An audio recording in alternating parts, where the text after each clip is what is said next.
এটি একটি ভিন্নধর্মী কৃষক কিষাণের বাজার, যেখানে চাষিরা নিজেরা সবজি উৎপন্ন করে এবং এই বাজারে নিয়ে এসে সরাসরি বিক্রি করে কোনো মধ্যস্বত্বভোগী ছাড়াই।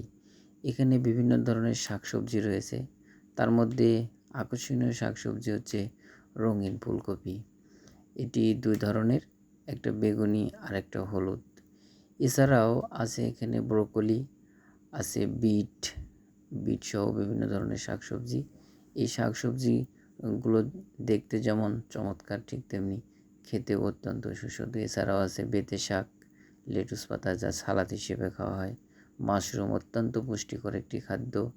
আছে ক্যাপসিকাম, যেটি সালাদ হিসেবে খাওয়া হয়, বিভিন্ন রেস্টুরেন্টে সালাদ হিসেবে পরিবেশন করা হয়।